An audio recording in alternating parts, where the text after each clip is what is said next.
everyone rapped, then everyone made beats, now then everyone was selling beats online. Now everybody's an expert and they're trying to sell a course or they're trying to sell some kind of product or a guide or something. I'd be skeptical of people that can't use their own knowledge on their own music or the artists that they work with.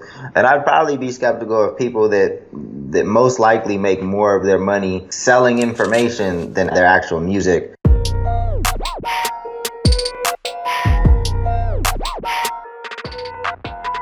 Peace, what's going down? It's the Music Entrepreneur Club podcast. My name is DJ Payne 1. I'm joined by a special celebrity guest, Dame Ritter. This is episode 18. We're legal now. We can buy cigarettes. We can vote. But two very equally important concepts of American freedom. So we have a whole lot to talk about. A lot of it has been inspired by your comments and by our content, but first we want to shout out all the listeners on YouTube, on Audio MEC, on Spotify, on Apple, on Stitcher, and anywhere else this podcast is being consumed. Yeah, the podcast is going well. I'm excited. I always like seeing the feedback, especially on your YouTube page, to learn how we can improve the podcast. But it seems like we have, even though it's not a huge following yet, we have some pretty loyal listeners, so we do definitely appreciate that. But let's just kick off today just real quickly, because I was on Twitter this morning. Hypebot posted another article that just in the title assumed that artists can't make a living streaming. And I'm so tired of seeing that narrative, because the general population just believes that, or even a lot of people within the industry believe that you can't make a living off streaming. When I'm interacting with artists daily that make a living off streaming, I think typically the artists that are complaining about streaming, and I'm never saying that the rates shouldn't be higher, but there's a lot of artists that are making a living off streaming alone. I'm seeing it with my own eyes. So when I see Hypebot, especially because Hypebot, I think, has a pretty solid brand in terms of posting stuff that's quality information. So that's extremely frustrating when I see Hypebot do this. But, typically the people complaining are artists that have been in the industry for a very long time and haven't been able to adjust to kind of the new rules of how you play today, right? Of being consistent on social media, putting out consistent music, really developing a fan base that's constantly streaming your music. I think that's where a lot of the complaints come from. Then it's also the people that just haven't been successful building the traction of getting constant streams. And, I think when a lot of people hear this narrative, they jump on it because it's an easy thing to do. It's just easy to complain. And I just think that more people think they should be able to make a living off their music than they should. And I think most of the people complaining probably wouldn't have been able to make a living off of their music in any era, right? They just never put in the work to build that fan base, to build that brand, to put out, quality music. And they're complaining, but they wouldn't have been able to make a living in music 20 years ago, 30 years ago, 10 years ago, whenever. So it's just, it's just easy and convenient to complain. But I don't want to use the hour to talk about that. I'm just disappointed in Hypebot posting this damn article, because it's a narrative that I'm always combating, with actual artists that I work with on the daily that make money from streaming that's enough to live off of. Well, now that we pissed everybody off with that intro, do you want to talk about skepticism? Because that's something that ties into what I want to talk about, and it's definitely something that I'm seeing all over the place. And I think skepticism is justified, but there's a certain kind of skepticism that's problematic, and I think we might agree on this. Yeah. So obviously we are familiar with the narrative of the artist signing the bad deal, and that's how they get fucked over in the music industry, right? And that does happen from time to time. I mean, you shouldn't be signing shit that you're not comfortable with, that you don't know exactly what's in the contract. But on the other side of this, you have the artists that never sign anything, that never pull anybody in, never build a team, because they've heard all of these bad stories and they think that there's somebody out to get them at every turn. So essentially, they don't ever open up their doors and bring anybody onto the team, and they just continue doing what they want to do and with very limited growth. Or they might actually have some pretty decent growth. However, if they really learned what they should be doing and built the proper team, they can 10x that, 20x that, 100x that. And that's what I've seen more so than somebody signing the wrong deal these days. I've seen that over and over again with a lot of young cats that just want to do their own thing, but at the same time complain that they're not getting the bigger looks. But they're just doing what they want to do. They're not building the right team or learning the things necessary to get to that next level. And it's just frustrating and disappointing to see when talent is not maximized. Yeah, I've certainly worked with or tried to work with artists who were so skeptical that it just prevented a real relationship. I mean, skeptical about everything, and I respect skepticism to a high degree. I mean, I've been in really bad situations in the music business, and had I been a little more skeptical in those cases, perhaps I would have found, better outcomes. But that being said, I lived and learned and moved on, and my career has only grown from there. So it didn't discourage me. It didn't make me quit. And the skepticism I see these days is just this blanket skepticism. No matter what somebody says, somebody disagrees with it. Not because they have experience, not because they have information, and not because they have a source. Simply on the principle of being skeptical because their notion of the music business is that everything and everybody is out to get you.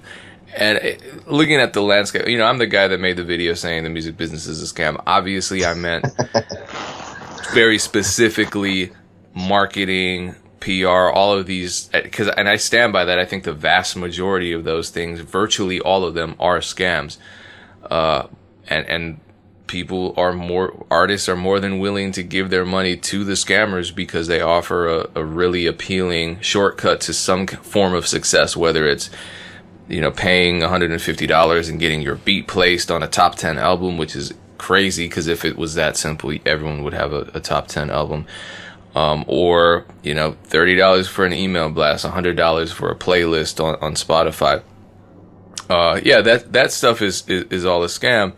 But then you turn around and you see people who are giving out real information and good information, some of it freely, and you're still hearing people. I mean, I get accused of being a scammer all the time. I got accused of trying to show people how to increase their beat sales and market their beats when I don't. Someone even threw out a number. They said I don't even make $500 a month off of beats. I respect your skepticism, but if you actually have some kind of insider information in my bank statements or PayPal statements, you would keep your mouth shut. So there's just this pushback, and I understand feeling skeptical about everything, but the component that needs to come with that feeling of skepticism is the research. Right. If I'm skeptical of everything I see, if somebody contacts me and says I can do A, B, and C for you, the first thing I'm going to do is Google their name and see what comes up. Right. That's the piece, right? Like it's okay to be skeptical. We should be skeptical in this industry. However, the solution, like you just said, is education, right? The skepticism shouldn't lead to you just being paralyzed and not being able to move. Your skepticism should lead to doing the research, like you just said. And it's very easy to educate yourself on all of these things and make the proper move and take the proper precautions, right? Like, obviously, you're not going to sign anything that you're not 100% comfortable with, that you don't know exactly what's in the contract, that you haven't had an actual music attorney review and you've been able to get all your questions answered. So that's how you mitigate risk and not get screwed over. Another way you mitigate risk is don't give people access to, your DistroKid or your bank account or your PayPal. Like, if people don't have access to that crucial information, like places where they can access your money, then they can't just take your money. So take the proper precautions. I'm not saying that, just go out there and believe everybody, but I feel like in terms of where most artists want to be, it's going to require a team, and you're going to have to find the right people at the right points in your career to help you get to that next level. There's actually an artist that I've been following for quite some time. I've spoken to him. He does quite well. His name is Lucas Coley, and he has 1.7 million followers on Instagram, which is great. It's awesome. And I'm sure that he's making really good money. He's actually showing his money off in his videos. So, I can only imagine that he's making some pretty good money. Not that everybody that shows their money off in videos is making good money, but I believe that he is. And if I went to his Spotify, I'm sure that his Spotify, I think his Spotify monthly listeners are about 200 or 300,000. He is somebody that I'm sure that can make a living off of streaming alone. But I've known him, and I don't know him that well. I've touched base with him a few times. I actually helped him out and helped him set up a meet and greet here in LA.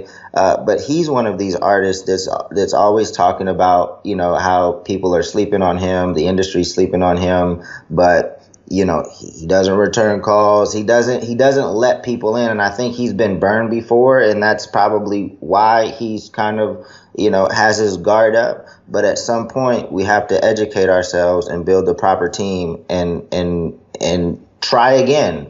Just put the proper precautions in place to mitigate the risk of something ridiculous happening. Like I just said, don't give people your passwords, until they've proven themselves, until you have a relationship that warrants all that information being shared, and it's necessary.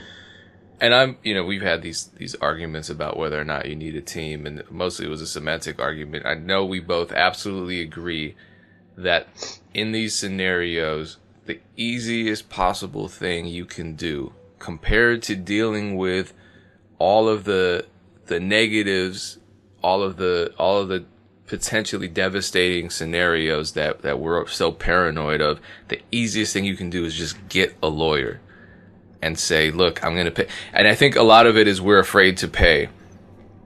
That's stupid. And we got to get over that, because especially, lawyers I work with have just worked for a flat rate, or even if they're not working for a flat rate, if I'm signing an agreement that affects my intellectual property, affects my career over time, over years, as most agreements, if not all agreements do, why would I skimp on that? This is my career, this is my future. So every time I hear, literally every time I hear a horror story in the music business about, maybe not literally every time, because this has happened to me and I've had lawyers, but virtually every time I've heard a horror story in the industry, everything from that viral clip of the young woman saying she sold her soul, and then everyone said, oh, this is proof of the Illuminati, to producers I've interviewed who have lost all their publishing on hit singles, have one thing in common. They all signed something that they did not understand. That's not selling your soul in a literal sense. People have to get over these metaphors. All right, we're artists, we use metaphors. It feels terrible getting taken advantage of. But these agreements are written. You can look at them, you can review them. I interviewed a young man who lost all of his publishing in a hit single, and I just asked him, why? How did that happen? And it was that he had a family member review the agreement who wasn't a lawyer, and specifically an entertainment lawyer. If you're I know trademark lawyers. One of my best friends growing up is a trademark lawyer. I wouldn't send him a contract from Def Jam because he doesn't understand publishing, because the music business is completely different from patent and trademark law. It just is. If I'm trying to create a new product and apply for a patent, he's the first person I'm talking to. I'm not talking to my entertainment lawyer, because she's not, she knows about publishing, she knows about points, she knows about advances and point bumps and everything that a music attorney, entertainment attorney should know about. But not all lawyers do the same thing. It's like asking an English teacher to help with math. Well, you're an English teacher. teachers know stuff. No, everybody's specialized. So that's my advice. Look at every example. It's crazy that like that's the advice and it's like, hey, don't sign something you don't understand. That should be fucking common sense. It's ridiculous that is what keeps people kind of, paralyzed and not moving because they're scared of everything and everybody. But if you just follow the advice, don't sign anything you don't understand, you can probably dodge 80% of the ridiculousness that you hear out there. It's such a simple concept. This shit is crazy. Well, everybody's so damn skeptical, yet they sign these things. I mean, if the narrative is that the music industry is so evil and exploitative, and then you look at a 26-page agreement and say, I'll sign it. It's probably good. That doesn't add up.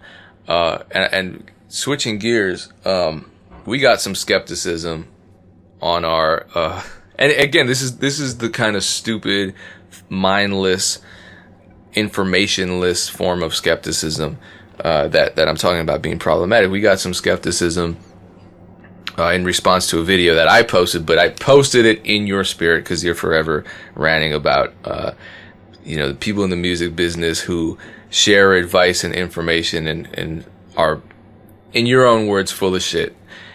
Right. And so instantly, we get the comment saying, well, most people who accuse others of being full of shit are full of shit themselves. And I'm like, that's not a real statistic. That's you being skeptical and trying to get a bunch of likes on the Instagram. And I get it though, but just well, here's the thing. Here's the thing with these gurus online, right? Like me and you, this is a passion project for us. Like the majority of the money that we make definitely doesn't come from the Music Entrepreneur Club. And there's some people that I follow that I rock with online that give good advice. However, one of the first things I do when I see a new guru or whatever is I go to see what traction their music has, right? Like if you're selling shit that's telling artists how to get their monthly listeners up, how to get their social media up, I'm going to their stuff and I'm saying, okay, let me see how their music is performing, or the artist that they've worked with. Like, how is their music performing? Because how are you going to sell me some shit if you can't even get your own stuff popping? And a lot of times, I would say 8 out of 10 times, that's when I stop following them. It's like, okay, I don't really care what you got to say because you can't even use the information on your own team or on your own music. That alone lets me know that you're not really that much of a guru, and I probably shouldn't be following you and what you got going on. Well, to dial it back, just before even getting into the whole guru trend, and this goes back to, I guess, my conversation about lawyers. Not everybody knows everything. So, for example, the last couple of weeks I've been in an elementary school, right? And this was a challenge to me because normally, if I'm in an elementary school, I'm doing an artist residency. I'm talking to kids about, making music, the math behind note values, that kind of thing. It ties into their curriculum. This particular classroom wanted me to get into music business, and now more schools are following suit. These are 4th, 5th, and 6th graders.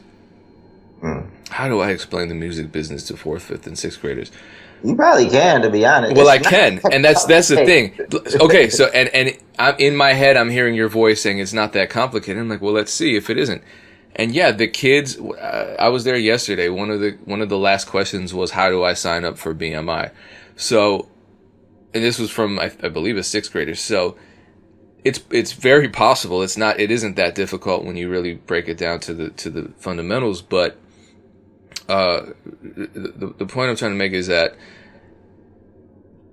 these kids now probably know more than most professional musicians or aspiring professional musicians. A lot of us artists don't understand the whole landscape of the music business, and we should, because every aspect of it affects us.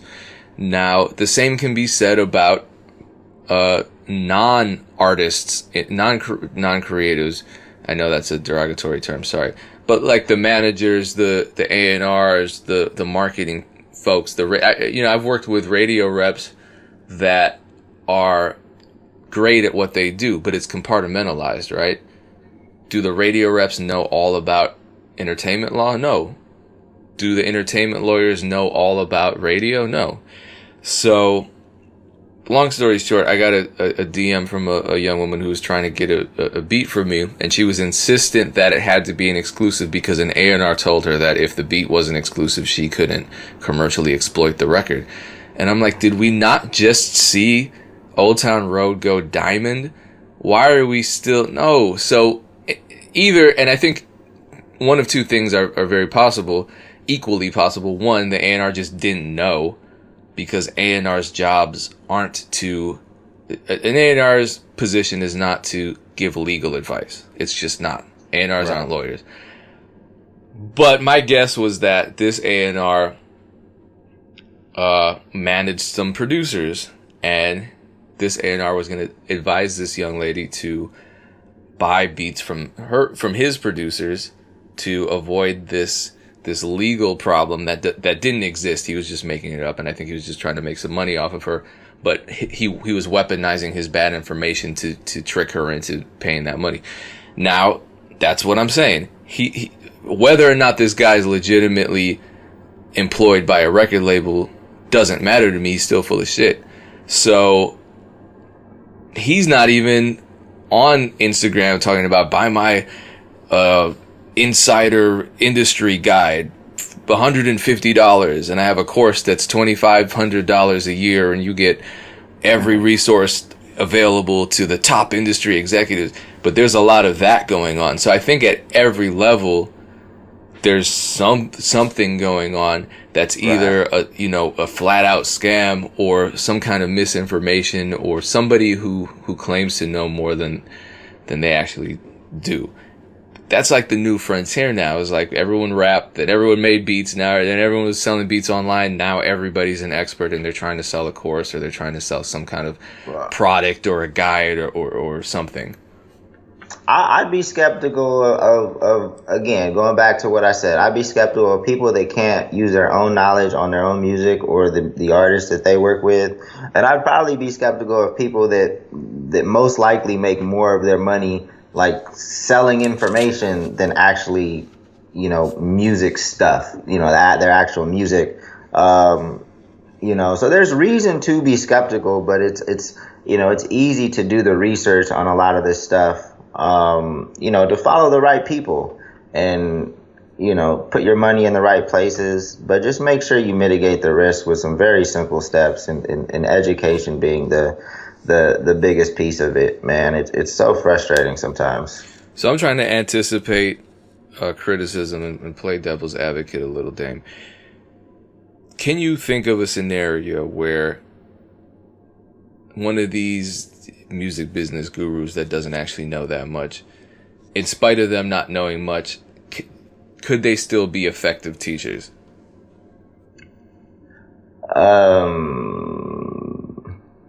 Yeah, but I feel like a lot of cats like they overstep. Like, I'm not saying they couldn't say anything that's useful or helpful, because there probably is some positive things that they can say.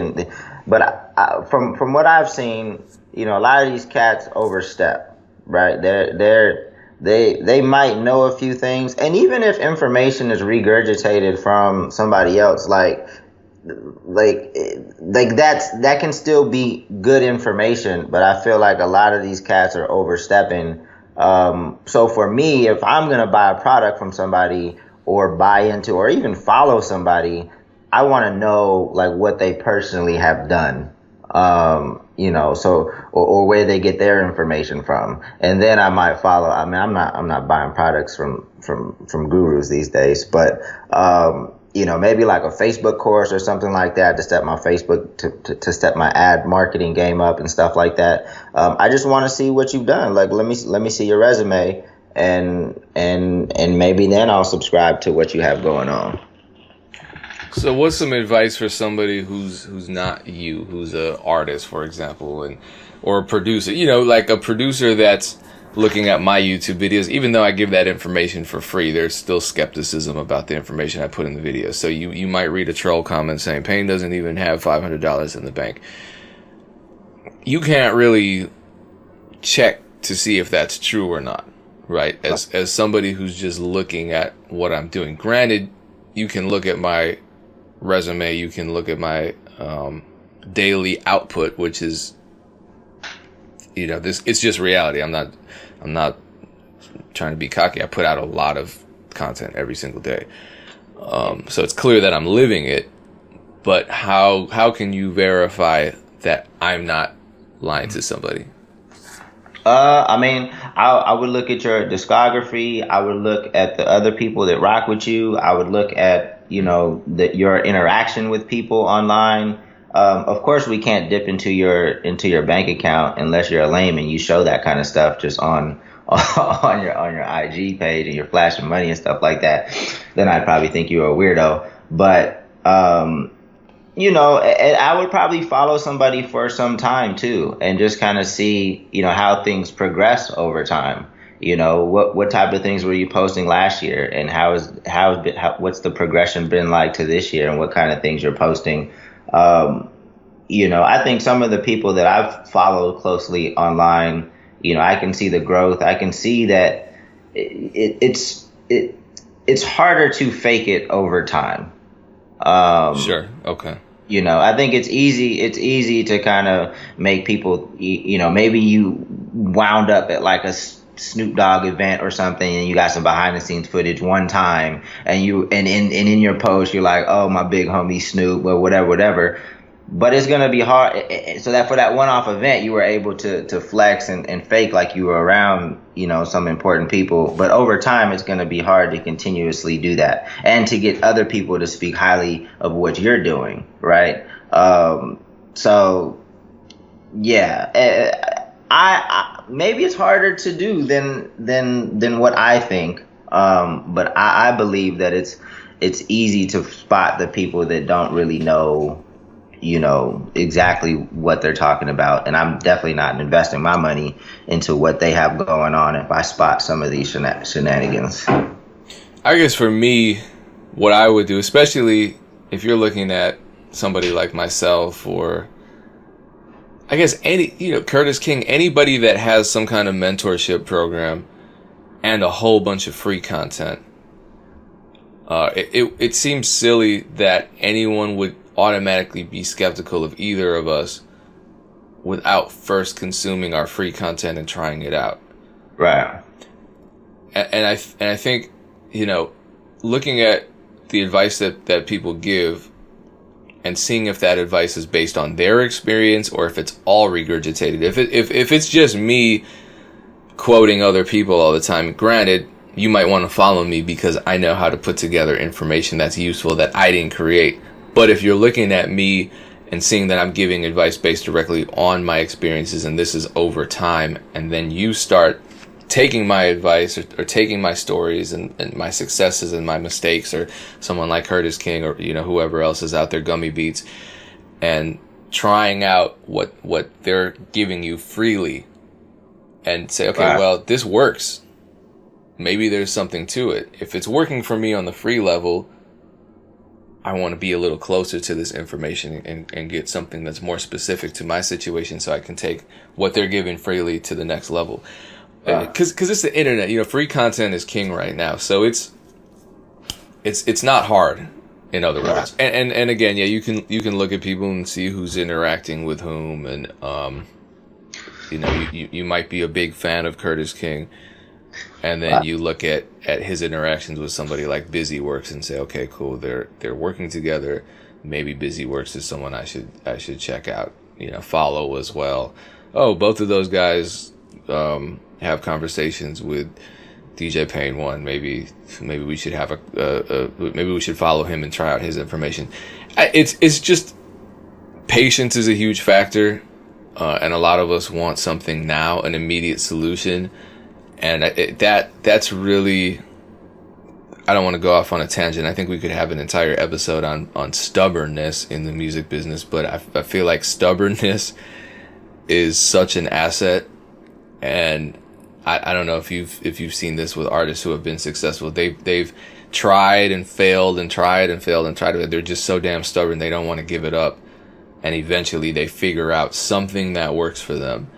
or just the fact that they've been so persistent over time, their relationships and their base of supporters have been so galvanized, and they believe in them now because they've seen their consistency and their persistence, that it just benefits them at some point to the point where now they're seeing steady growth.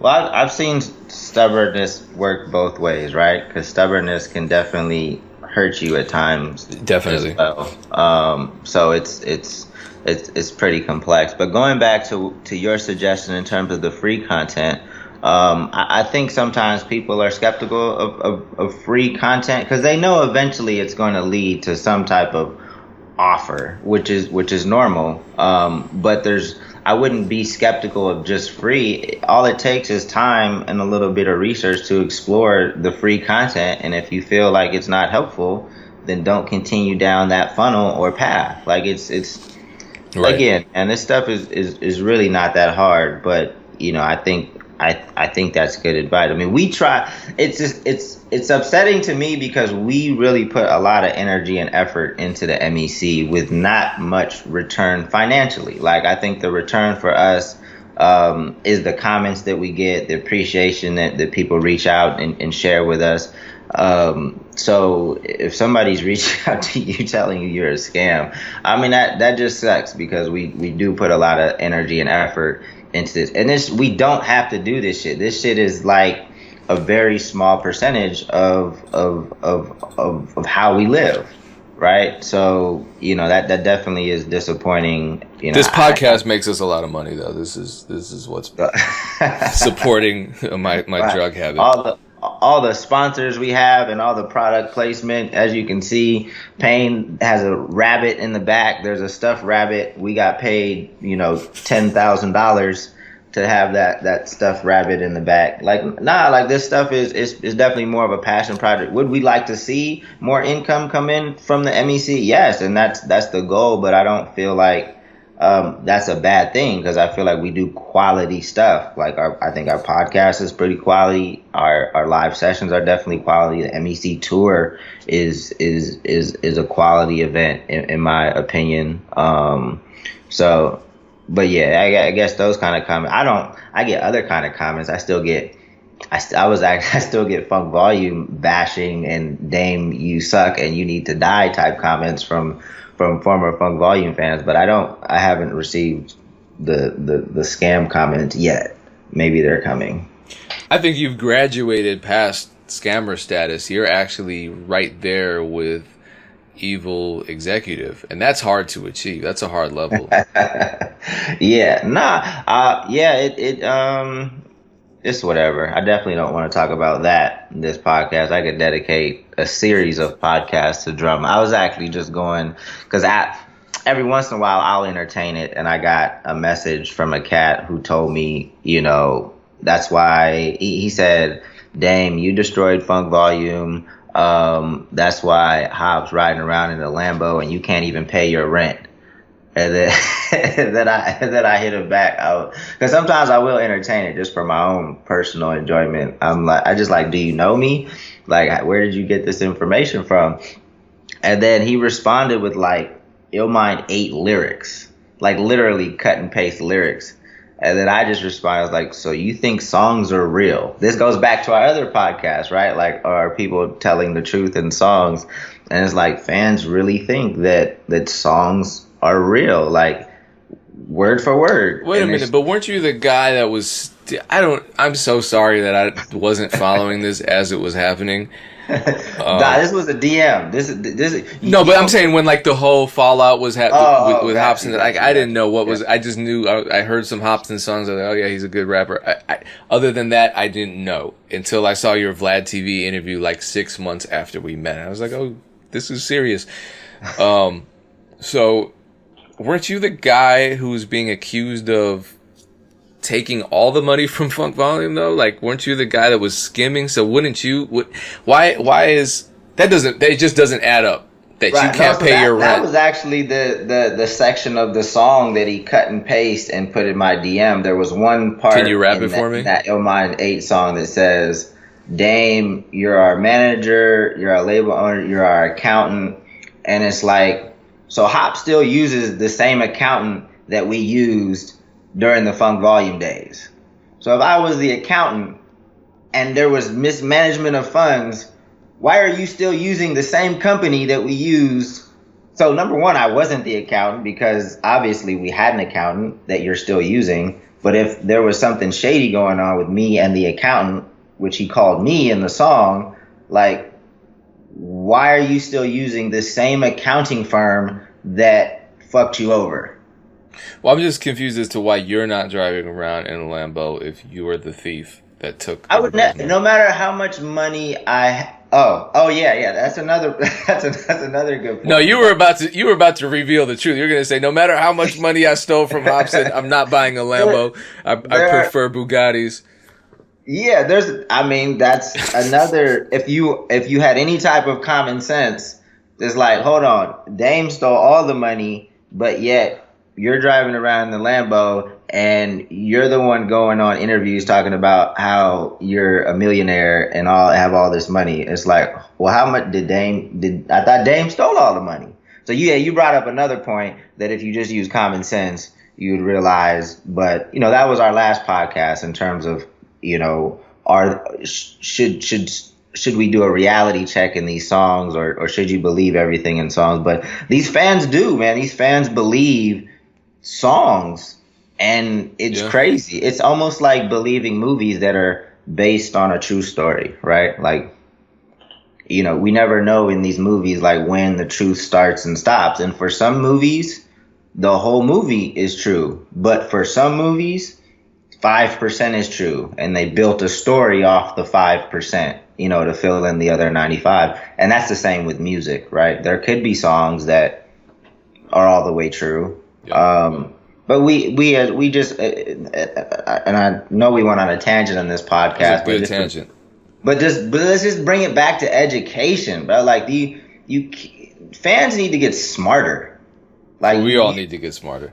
Yeah, everybody needs to get smarter. Like artists need to, everybody just needs to get smarter. Like fans are so gullible, artists are so gullible, and we fall for the dumbest of shits. And it's like, bro, if you just use a little bit of common sense, you could kind of unwind some of this stuff, but we don't.